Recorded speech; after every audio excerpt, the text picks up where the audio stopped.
Pure Gachhi by গাছি তাসারের ওপর যে শাড়িগুলো তোমাদের কাছে রেগুলার নিয়ে আসি, তার মধ্যে আর একটা শাড়ি নিয়ে চলে এসেছি। সেটা হচ্ছে তোমার পুরো পার্সি ওয়ার্ক, যেটা আমি পরে আছি সেটাও তোমাদেরকে আরেকবার একটু দেখিয়ে দিই। সেই শাড়িটা পরে আছি সেই শাড়িটার মতনও এটাও কিন্তু টাই অ্যান্ড ডাই করা কালারটা।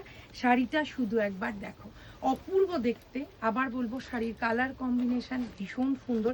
ভিতরে একদম গোল্ডেন ইয়েলো যেটা হয়, একদম গোল্ডেন ইয়েলোটা আছে, তার ওপর এই সুতোর কাজটা দেখো, সুতোর কাজ, তার সঙ্গে ব্লক প্রিন্ট, তার সঙ্গে যে পাইপিংটা গেছে, পাইপিংটা পুরো রেড কালারের। আর এই হচ্ছে তোমার শাড়িটার আঁচলটা, আর তার সঙ্গে সঙ্গে এইটা হচ্ছে শাড়িটার ব্লাউজ পিসটা। ব্লাউজ পিসের কালার কম্বিনেশনটা দেখো, টাই অ্যান্ড ডাই করা প্রত্যেকটা কালার দেখো ভীষণ সুন্দর। একটাই পিস আছে। এই শাড়িটা যদি তোমাদের ভালো লাগে তাহলে একদম যোগাযোগ করতে হবে শ্রেয়াস্তি বুটিকে। শাড়িটার প্রাইস হচ্ছে 13,800। আবার শাড়িটার আরেকবার ভালো করে একটু দেখিয়ে দিই। এই হচ্ছে পুরো শাড়িটা, এই হচ্ছে শাড়িটার আঁচলের কাজটা, আর তার সঙ্গে সঙ্গে এই দুদিকে দুটো হচ্ছে পার্সি কাজের পুরো পোর্শনের কাজটা। এটা পুরোটা কালার কম্বিনেশন আছে, ভীষণ সুন্দর লাগবে। শাড়িটা যোগাযোগ করো আমাদের এই শাড়িটা পেতে শ্রেয়াস্তি বুটিকে।